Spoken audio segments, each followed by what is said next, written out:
وأحسن منك لم تر قط عيني وأجمل منك لم تلد النساء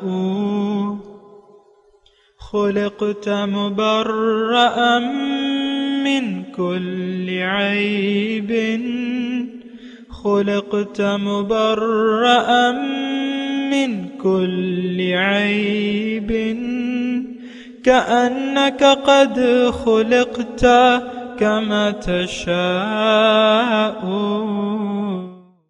كتاب أنزلناه إليك مبارك ليدبروا آياته وليتذكر أولو الألباب.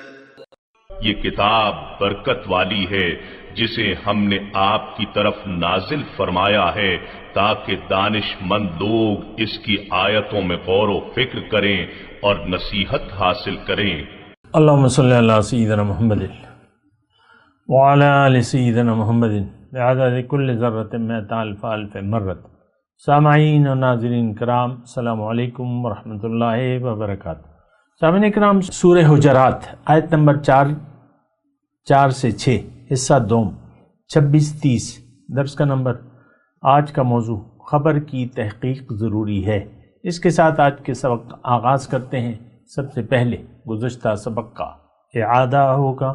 اعوذ باللہ من الشیطان الرجیم. پناہ مانگتا ہوں میں اللہ کی شیطان مردود سے.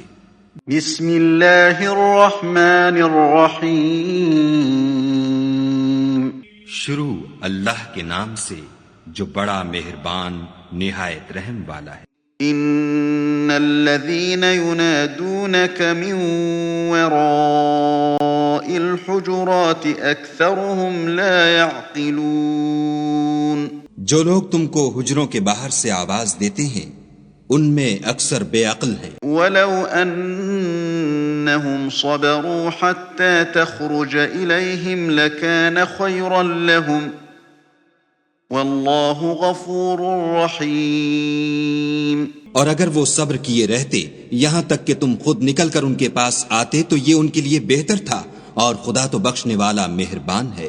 یا ایہا الذین آمنوا ان جاءکم فاسق بنبأ فتبينوا أن تصيبوا قوما بجهالة فتصبحوا على ما فعلتم نادمين. مومنو، اگر کوئی بد کردار تمہارے پاس کوئی خبر لے کر آئے تو خوب تحقیق کر لیا کرو، مبادا کہ کسی قوم کو نادانی سے نقصان پہنچا دو، پھر تم کو اپنے کیے پر نادم ہونا پڑے. سامنے کرام، سورہ حجرات آیت نمبر 4. ان الذین ینادونک من وراء الحجرات اکثرهم لا یعقلون. بے شک جو لوگ آپ کو حجروں کے باہر سے پکارتے ہیں ان میں سے اکثر آپ کو لا یعقلون یعنی آپ کے بلند مرتبہ اور آداب تعظیم کی سمجھ نہیں رکھتے، یعنی عقل سے کام نہیں لیتے، مطلب آپ کی جو ہستی ہے اس کے بارے میں جانتے نہیں ہیں. وَلَوْ أَنَّهُمْ صَبَرُوا حَتَّى تَخْرُجَ إِلَيْهِمْ. اور اگر وہ لوگ صبر کرتے یہاں تک کہ آپ خود ہی ان کی طرف باہر تشریف لے آتے، لَكَانَ خَيْرًا لَهُمْ، یہ ان کے لیے بہتر ہوتا. وَاللَّهُ غَفُورٌ رَحِيمٌ، اور اللہ تعالیٰ بڑا بخشنے والا بہت رحم فرمانے والا ہے. یا ایھا الذین آمنوا، اے ایمان والو، ان جاءکم فاسق بنبأ فتبینوا، اگر کوئی فاسق کوئی خبر لے آئے تمہارے پاس تو خوب تحقیق کر لیا کرو. ان تصیبوا قوما بجہالۃ، ایسا نہ ہو کہ تم کسی قوم کو لا علمی میں ناحق تکلیف پہنچا بیٹھو. فَتُصْبِحُوا عَلَى مَا فَعَلْتُمْ نَادِمِينَ، پھر اپنے کیے پر پچھتاتے رہ جاؤ. سامعین کرام، 3 آیات کا میں نے آپ کو ترجمہ پڑھ کے سنایا ہے، 4، 5، 6۔ اور دیکھیں، میں نے آپ کو عرض کیا ہے کہ ساری بات جو ہے وہ ادب ہے، معاشرت۔ یہ صورت جو ہے خاص طور پہ اس کا موضوع معاشرت ہے۔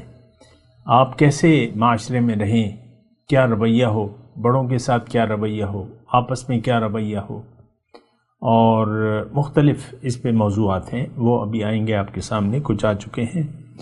اور گزشتہ سبق بھی انہی آیات کے بارے میں تھا، ابھی پھر اس میں ہم غور و فکر کر رہے ہیں۔ ان الذین ینادونک من وراء الحجرات اکثرہم لا یعقلون، اس کے بارے میں تو میں نے آپ کو کہا تھا کہ آپ کا جو امیر ہے، جو شیخ کہہ لیں آپ اسے، جو رہنما، دین کا رہنما، اس کی تو دیکھیں، دین کا رہنما جو ہے وہ ساری چیزوں سے بڑھ کر تعظیم کا مستحق ہوتا ہے، ہونا چاہیے، کیونکہ آپ دین اس سے لے رہے ہیں۔ اس کی اگر آپ تعظیم نہیں کریں گے، ادب نہیں کریں گے آپ، اور محبت نہیں کریں گے آپ پھر جو بھی کریں گے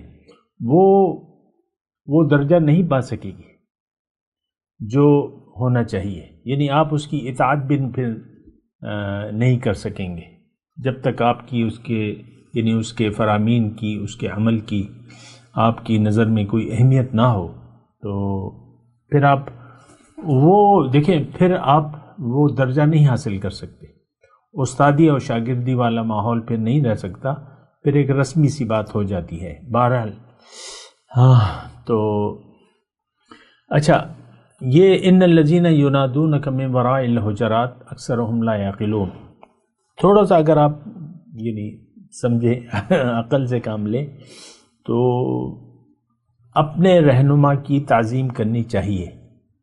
تعظیم نہ ہو تو اس کا مطلب ہے آپ میں عقل نہیں ہے۔ تعظیم کے بغیر تو کوئی درجہ آپ پا نہیں سکتے۔ لیکن تعظیم، محبت، ادب، یہ تینوں چیزیں ہیں، یہ اکٹھی ہیں، کوئی ان میں سے جدا نہیں ہے۔ محبت نہ ہو، ادب بھی نہیں ہوگا، تعظیم بھی نہیں ہوگی۔ تعظیم آپ جب کریں گے جب اس کی محبت ہو آپ کے دل میں، اور ادب ہو۔ ادب بھی جب ہوگا جب آپ اس کی حیثیت کا اندازہ، یعنی صحیح اندازہ لگائیں گے اپنے لیے۔ تو ان الذین ینادونک من وراء الحجرات اکثرہم لا یعقلون، عقل، جب عقل سے آپ کام نہیں لے رہے تو پھر تو جو ہوگا وہ ٹھیک نہیں ہوگا۔ عقل سے انسان کو اللہ تعالیٰ نے عقل دی ہے، اس کو استعمال کرنا چاہیے، اور ہر شے کو اس کا درجہ دینا چاہیے۔ یعنی حضور صلی اللہ علیہ وسلم فرماتے ہیں کہ انزل الناس منازلہم، لوگوں سے ان کی حیثیت کے مطابق سلوک کیا کرو۔ اب رسول کی، معاشرے میں رسول کی اہمیت، پھر نائب رسول کی اہمیت تو سب سے زیادہ ہے۔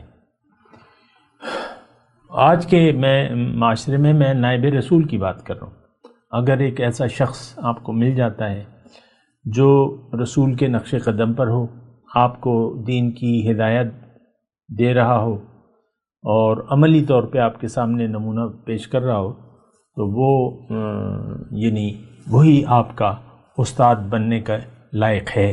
دیکھیں، لا یعقلون پہ میں بات کر رہا ہوں۔ ہماری عقل جو ہے وہ، ہم نے اپنی عقل کو محدود کر لیا ہے دنیا تک۔ دنیا، اللہ تعالیٰ نے فرمایا نا ہمارے بارے میں، یعلمون ظاہرا من الحیات الدنیا وہم عن الآخرۃ غافلون، کہ یہ لوگ ظاہر، یعنی حیات دنیا کے ظاہر کے بارے میں تو علم رکھتے ہیں، یعلمون ظاہر من الحیات وہم عن الآخرۃ غافلون، آخرت یعنی باطن سے یہ لوگ غافل ہیں۔ آج کل تو یعنی یہ تو میں الفاظ کہہ رہا ہوں آپ کو اللہ تعالیٰ کی عطا سے، نائب رسول کے، ہمیں کسی گواہ کی ضرورت نہیں ہے۔ لِتَكُونُوا شُهَدَاءَ عَلَى النَّاسِ، قرآن نے ضرورت بیان کی ہے، لِتَكُونُوا شُهَدَاءَ عَلَى النَّاسِ وَيَكُونَ الرَّسُولُ عَلَيْكُمْ شَهِيدًا، کہ تاکہ تم لوگوں کے لیے، مومنوں سے اللہ تعالیٰ مخاطب ہے، وَكَذَلِكَ جَعَلْنَاكُمْ أُمَّةً وَسَطًا، میں نے تمہیں ایک درمیانی امت بنایا ہے تاکہ تم لوگوں کے سامنے ایک گواہی پیش کرو عمل کی، اور تمہارے لیے رسول کا عمل ایک نمونہ ہے، وَيَكُونَ الرَّسُولُ عَلَيْكُمْ شَهِيدًا۔ بہرحال تو آج کل تو یعنی فضا ماحول یہ ہے کہ ہم نائب رسول کی اہمیت، یعنی نائب رسول کا تو یہ میں نام لے رہا ہوں نا، ویسے تو ہم کوئی ایسا ہے نہیں، چرچا نہیں ہے، کیونکہ ہم سب لوگ دیکھیں اس کی وجہ کیا ہے کہ ہمارا زندگی گزارنے کا مدعا دنیا ہے، ہمارا رخ بھی دنیا کی طرف ہے۔ اب دنیا میں جو ہمیں سمجھائے، آپ دیکھ لیں یہ یوٹیوب وغیرہ پہ یعنی ایسے کلپوں کو پذیرائی ملتی ہے ایسے لوگوں کو جو دنیا میں کامیابی کے آپ کو طریقے بتاتے ہیں۔ بعض لوگ دین کے نام پہ آپ کو کاروبار کو بڑھانے کا وظیفہ، اور زمانے بھر کا دنیا بھر کا قرضہ اس کو اتارنے کا طریقہ، اس کو اتارنے کا وظیفہ، وظائف دیکھیں اتنے لالچی لوگ ہیں نا کہ یعنی دین کو بیچ رہے ہیں۔ حالانکہ ہمیں یعنی اللہ نے فرمایا کہ دیکھو میں نے تمہاری معیشت تقسیم کر دی ہے، جو جس کے لیے جتنا ہے وہ وہی ہوگا، اور اس سے زیادہ وہ نہیں مل سکتا۔ بہرحال پھر بھی آپ دیکھ لیں حدیثوں کے حوالے دیے جا رہے ہیں، قرآن کے حوالے دیے جا رہے ہیں، وظیفے بتائے جا رہے ہیں، شیخ الوظائف آ گئے ہیں بیچ میں۔ خیر، میں صرف عقل کی بات کر رہا ہوں، ہم دین کے معاملے میں کسی عقل سے کام نہیں لیتے، دین کو نہ ہم جانتے ہیں نہ جاننا چاہتے ہیں، جو دین کی ضروریات ہیں، یعنی ہمارا دیکھیں ہم اپنی حقیقت کے بارے میں بھی نہ جانتے ہیں نہ جاننا چاہتے ہیں کہ میری حقیقت کیا ہے، بس ایک ظاہر کا ایک دھوکہ ہے، اور دنیا ہمیں نظر آ رہی ہے، باطن پر نہ یقین ہے اور نہ ہم اس کے متعلق کچھ سوچنا چاہتے ہیں باطن، حالانکہ سوچنا تو چاہیے نا کہ بھئی انسان کو عقل اللہ تعالیٰ نے نہ دی ہوتی، یہ گائے بیل بھینس بکری ہوتا تو پھر تو ایک الگ بات تھی،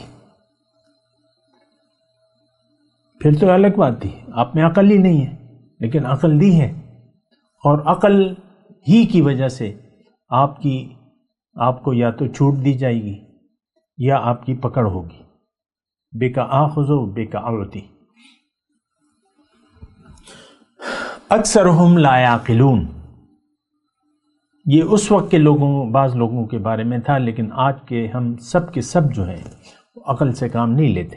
یہ بات بھی ساتھ نوٹ کر لینا، کیوں آپ کی قرآن کی آیات کو محدود کرتے ہیں ایک خاص زمانے تک، ایک خاص واقعے تک؟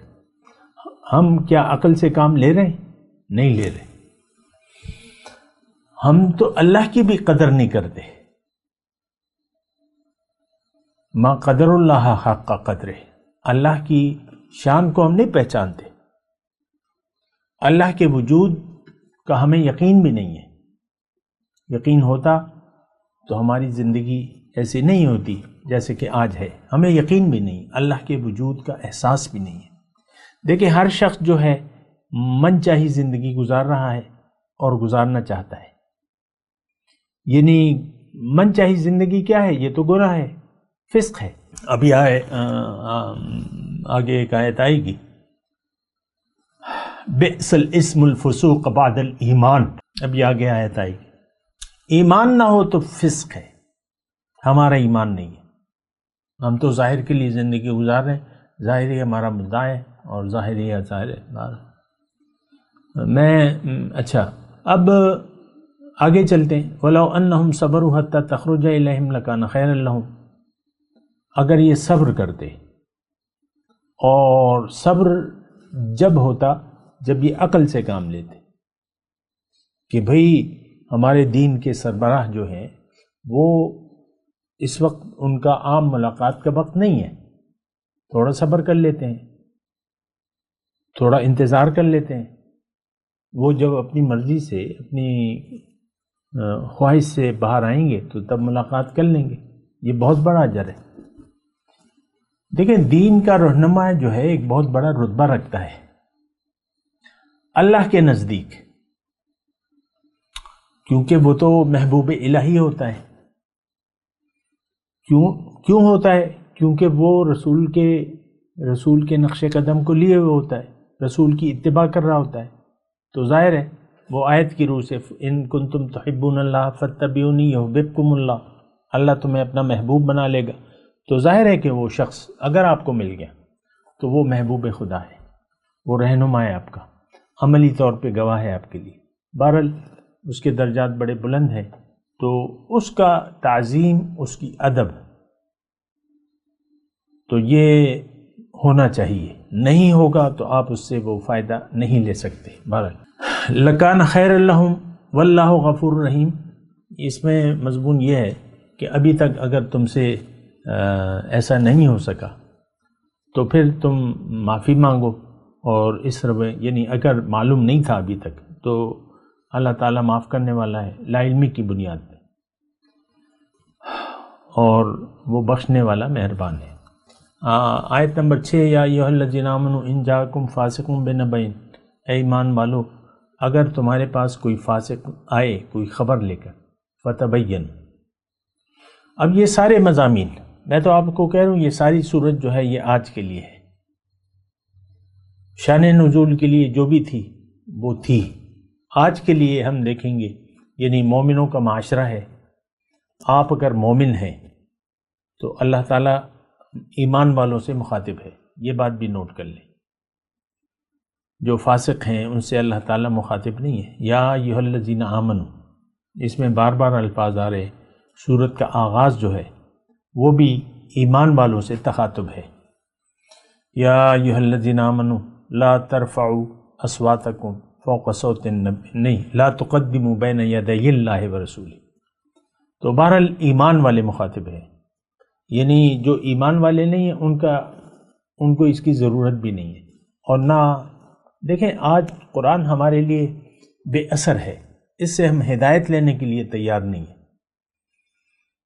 بس زیادہ سے زیادہ آپ کے ذہن میں کیا ہے؟ ناظرہ. اس سے زیادہ کیا ہے؟ حفظ.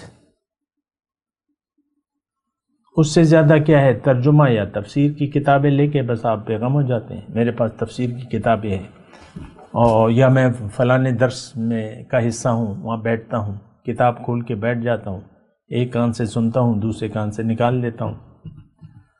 تو بہرحال یہ ایمان والے مخاطب ہیں. اور اللہ تعالیٰ اب یہ ساری صورت جو ہے دیکھیں اس کا شان نزول جو ہے وہ 9 ہجری ہے. اس میں ایک جماعت بن چکی تھی، مکہ فتح ہو گیا تھا، معاشرہ یعنی اللہ تعالیٰ احکامات دے رہا ہے، معاشرے کی جو ضرورت ہے ایک معاشرہ بن گیا. اب آپ دیکھیں آگے وہ لڑائی کا تذکرہ آئے گا آیت نمبر 9 میں. 2 گروہ اگر لڑنے لگیں تو اس کا بھی اللہ تعالیٰ حکم دے رہے ہیں. اور یہاں پہ جو آیت نمبر 6 ہے یا ایھا الذین آمنوا ان جاءکم فاسق بنبأ فتبینوا، اگر تمہارے پاس کوئی فاسق کوئی خبر لے کے آئے تو اس کی تحقیق کر لیا کرو. اب اس میں دیکھیں مختلف چیزیں ہو سکتی ہیں. اس میں ایک اصولاً بات جو ہے کہ سنی سنائی باتوں پر یقین نہ کرو. اگر کوئی ایسی خبر آ بھی گئی جس پہ رد عمل دینا ضروری ہے تو آپ نے اس کی تحقیق کرنی ہے پہلے. یہ بات بہت بنیادی ہے ہمارے لیے ہے. کوئی بھی خبر ہو آپ کے آپس کے تعلقات کے بارے میں کہ بھئی وہ تمہارے بارے میں ایسا کر رہا تھا، وہ ایسا کہہ رہا تھا، وہ ایسا سوچ رہا ہے، تو آپ نے اس کی یعنی آج کل کا تو سارا معاشرہ ہی فاسقوں پر ہے، یعنی احتیاط نہیں ہے گفتگو میں، لگائی بجائی ہماری عادت ہے. اور بہرحال ہماری حالت تو بہت ہی بری ہے. تو لیکن اللہ تعالیٰ یہاں مومنوں سے مخاطب ہے کہ دیکھو کوئی بھی بندہ تمہارے پاس خبر لے آئے، فاسق یا فاسق مراد ہے، تو یعنی کوئی خبر ایسی لے آئے شر کی، یعنی بری خبر لے آئے یا ایسی، تو اس کو تم بنا سوچے سمجھے اس کی تصدیق بھی نہ کرو اور اس پہ رد عمل بھی نہ دو۔ فتبینوا، خوب تحقیق کیا کرو، کیونکہ اگر تم رد عمل دو گے تو ظاہر ہے وہ بری خبر ہے، اس پہ تم اچھا رد عمل نہیں دو گے، اور پھر وہ خبر اگر جھوٹی ثابت ہوئی فتصبحوا علی ما فعلتم نادمین، تو پھر تم پشیمان ہوگی۔ وہ دوسرا کہے گا میں نے تو ویسی بات کی نہیں تھی، یا ایسا تو ہے ہی نہیں، وہ اس نے لگائی بجائی کی ہوگی۔ تو یہ بات ہمارے معاشرے میں تو عام ہے، لیکن نہیں ہونی چاہیے۔ وَاعْلَمُوا أَنَّ فِيكُمْ رَسُولُ اللَّهِ، اور جان لو کہ تمہارے درمیان رسول اللہ کا رسول موجود ہیں۔ لَوْ يُطِيعُكُمْ فِي كَثِيرٍ مِّنَ الْأَمْرِ لَعَنِتُّمْ، اگر بہت سی باتوں میں تمہارا کہنا مانے تو تم مشکل میں پڑ جاؤ گے۔ وَلَكِنَّ اللَّهَ حَبَّبَ إِلَيْكُمُ الْإِيمَانَ وَزَيَّنَهُ فِي قُلُوبِكُمْ، لیکن اللہ نے تمہارے دلوں میں ایمان کی محبت ڈال دی ہے اور اس کو تمہارے دلوں میں اچھا کر دکھایا ہے، ایمان کو۔ وَكَرَّهَ إِلَيْكُمُ الْكُفْرَ وَالْفُسُوقَ وَالْعِصْيَانَ، اور تمہارے دلوں میں کفر، گناہ اور نافرمانی کی نفرت ڈال دی ہے۔ اولئک ھم الراشدون، یہی لوگ ہدایت یافتہ ہیں۔ فضلا من اللہ ونعمہ، یہ اللہ تعالیٰ کا فضل ہے اور اس کی نعمت ہے۔ اللہ کا فضل اور اس کا احسان ہے، اور اللہ تعالیٰ واللہ علیم حکیم، اور اللہ تعالیٰ جاننے والا اور حکمت والا ہے۔ میں اس یعنی جو آیت ہے تو ظاہر ہے کہ یہاں مومن تو موجود نہیں ہے، اور یہ ساری آیت جو ہے ہمارے خلاف ہے۔ مثال کے طور وَاعْلَمُوا أَنَّ فِيكُمْ رَسُولَ اللَّهِ، کہ یہ جان لو کہ تمہارے درمیان اللہ کا رسول موجود ہے۔ تو آج اس کا مطلب کیا ہوگا؟ ظاہری وجود تو ان کا نہیں ہے ہمارے پاس، لیکن ان کا باطنی وجود تو ہے، یعنی ان کی ہدایات اور ان کا طریقہ اسوہ حسنہ وہ ہمارے لیے رول ماڈل ہے، اور وہ بڑی اچھی طریقے سے موجود ہے۔ یعنی دیکھیں، میں آپ سے اکثر کہتا رہتا ہوں، یہ دور رسالت محمدی ہے صلی اللہ علیہ وسلم، اور قیامت تک رہے گا۔ تو اللہ کے رسول نے صرف پردہ کیا ہے، اور ان کا دور نبوت ہے، ان کی ہدایات۔ دیکھیں، آپ نے حدیث میں سنا ہوگا کہ امت کے اعمال ہر روز ان کے سامنے پیش کیے جاتے ہیں، اچھے اعمال پر وہ خوش ہوتے ہیں، برے اعمال پر وہ رنجیدہ ہوتے ہیں۔ ہمارے ہر سلام، درود و سلام ان کی خدمت میں پیش کیا جاتا ہے نام لے کے، اور وہ اس کا جواب دیتے ہیں، سلام کا جواب بھی دیتے ہیں۔ تو ایک یہ اس کو کہتے ہیں حیات برزخی۔ ایک بات، حیات برزخی، حیات برزخی کا مطلب یہ ہے، یعنی اس پہ ہم سمجھ نہیں سکتے، حیات برزخی پر اس پہ بہت سی مسلمانوں کے اندر بہت سے اختلافات موجود ہیں، لیکن اس اختلافات کی کوئی ضرورت نہیں ہے۔ دیکھیں، ہمارے تمام اختلافات غیر ضروری ہیں، اور وہ صرف ظاہر کے یعنی باطن پر ہم سمجھتے نہیں ہیں، تو اس لیے پھر مختلف ہو جاتے ہیں۔ لیکن میں اس اختلافات کی بات نہیں کر رہا۔ حیات برزخی کے تو سب قائل ہیں، یعنی روح مرتی نہیں ہے، یہ تو آپ کو پتہ ہے، صرف یہاں سے انتقال ہو جاتا ہے، چلی جاتی ہے۔ اور حیات برزخی تو یعنی حضور نے خود فرمایا کہ شہداء کی روحیں جو ہیں وہ جنت میں ہیں، پرندوں کے پپوٹوں میں ہیں، اڑتی پھرتی ہیں، یہ تو حضور صلی اللہ علیہ وسلم فرمایا۔ پھر اللہ نے فرمایا کہ جو اللہ کی راہ میں قتل ہو جائے اس کو مردہ نہ کہو، لا تقولوا لمن يقتل فی سبیل اللہ اموات بل احیاء، بلکہ وہ زندہ ہے۔ پھر اللہ تعالیٰ نے فرمایا یرزقون، انہیں رزق دیا جا رہا ہے۔ فرحین بما آتاہم اللہ، وہ خوش ہیں جو اللہ تعالیٰ ان کو دے رہا ہے۔ تو اب دیکھیں رزق بھی دیا جا رہا ہے، قرآن کی آیت ہے، تو میں تو آپ سے قرآن کی بات کروں گا اور حدیث، صحیح حدیث کی بات کروں گا۔ اور حیات برزخی تو یعنی شہداء، اب نبی بدرجہ اولا شہید ہے، وَيَكُونَ الرَّسُولُ عَلَيْكُمْ شَهِيدًا، اس کے تفصیل میں کر بھی چکا ہوں، پھر بھی آ جائے گی، ابھی میں تفصیل میں نہیں جاتا۔ نبی جو ہے سب سے بڑا شہید ہے، اور اللہ کی راہ میں انہوں نے جان دی ہے۔ مومن اللہ کی راہ میں جان دیتا ہے، وہ مرتا نہیں ہے، اس کی روح تو دیکھیں کافر کی بھی زندہ ہے۔ اس میں کوئی ایسی پیچیدہ بات ہے نہیں، سب لوگ اس پر متفق ہیں کہ روح مرتی نہیں ہے، صرف انتقال ہو جاتا ہے۔ وفات، اللہ تعالیٰ نے وفات کا لفظ استعمال کیا ہے کہ میں نے اس پورا اٹھا لیتا ہے اللہ تعالیٰ روح کو پورا جسم سے۔ جسم تو خاکی جسم ہے، وہ خاک میں چلا جاتا ہے، بہرحال جو بھی ہے۔ تو حیات برزخی تو ثابت ہے۔ حضور صلی اللہ علیہ وسلم ہمارا ہر سلام اور درود بھجوایا جاتا ہے اور وہ پھر جواب دیتے ہیں، یہ حدیث کی بات ہے۔ پھر امت کے اعمال پیش کیے جاتے ہیں، یہ بھی حدیث کی بات ہے۔ پھر اللہ فرما رہے کہ جو اللہ کی راہ میں جان دے دیں انہیں مردہ نہ کہنا، یہ زندہ ہے۔ بل احیاء ولکن لا تشعرون، تمہیں اس بات کا شعور نہیں ہے۔ بہرحال میں آپ سے یہ کہہ رہا ہوں، وَاعْلَمُوا أَنَّ فِيكُمْ رَسُولَ اللَّهِ، اللہ کے رسول موجود ہیں، یعنی ان دور رسالت محمدی ہے، اپنی قبر مبارک میں حیات ہیں۔ حضور نے فرمایا کہ انبیاء جو ہے مرتے نہیں ہیں بلکہ قبروں میں نماز پڑھتے ہیں۔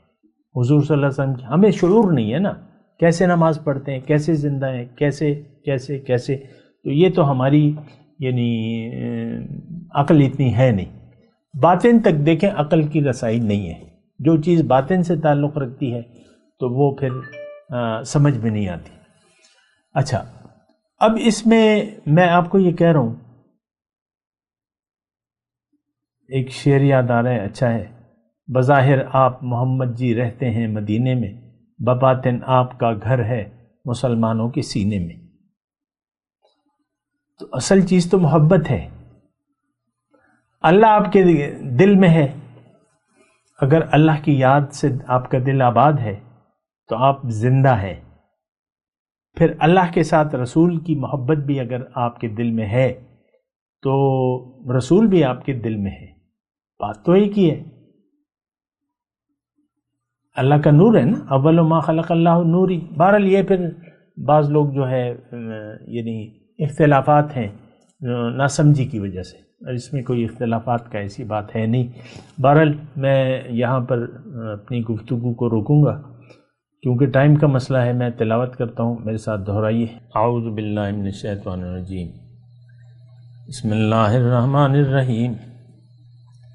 ان الذین ینادونک من وراء الحجرات اکثرهم لا یعقلون ولو انہم صبروا حتی تخرج الیہم لکان خیرا لہم واللہ غفور رحیم۔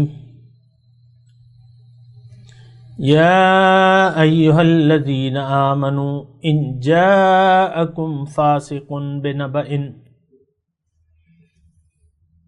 فتبینوا ان تصیبوا قوما بجہالہ فتصبحوا علی ما فعلتم نادمین۔ اب ان آیت کی تلاوت اور ترجمہ۔ اعوذ باللہ من الشیطان الرجیم، پناہ مانگتا ہوں میں اللہ کی شیطان مردود سے۔ بسم اللہ الرحمن الرحیم، شروع اللہ کے نام سے جو بڑا مہربان نہایت رحم والا ہے۔ ان الذین ینادونک من وراء الحجرات اکثرهم لا يعقلون، جو لوگ تم کو حجروں کے باہر سے آواز دیتے ہیں ان میں اکثر بے عقل ہیں. ولو أنهم صبروا حتى تخرج إليهم لكان خيرا لهم والله غفور رحيم. اور اگر وہ صبر کیے رہتے یہاں تک کہ تم خود نکل کر ان کے پاس آتے تو یہ ان کے لیے بہتر تھا اور خدا تو بخشنے والا مہربان ہے. يا أيها الذين آمنوا إن جاءكم فاسق بنبأ فتبينوا أن تصيبوا قوما بجهالة فتصبحوا على ما فعلتم نادمين. مومنو اگر کوئی بد کردار تمہارے پاس کوئی خبر لے کر آئے تو خوب تحقیق کر لیا کرو، مبادا کہ کسی قوم کو نادانی سے نقصان پہنچا دو پھر تم کو اپنے کیے پر نادم ہونا پڑے. اس کے ساتھ ہی آج کے درس کا وقت اختتام کو پہنچا. انشاءاللہ اگلے درس میں ملاقات ہوگی. وآخر دعوانا ان الحمدللہ رب العالمین. والسلام علیکم ورحمۃ اللہ وبرکاتہ. مولایا صلی وسلم دائما ابدا على حبیبک خیر الخلق كلهم.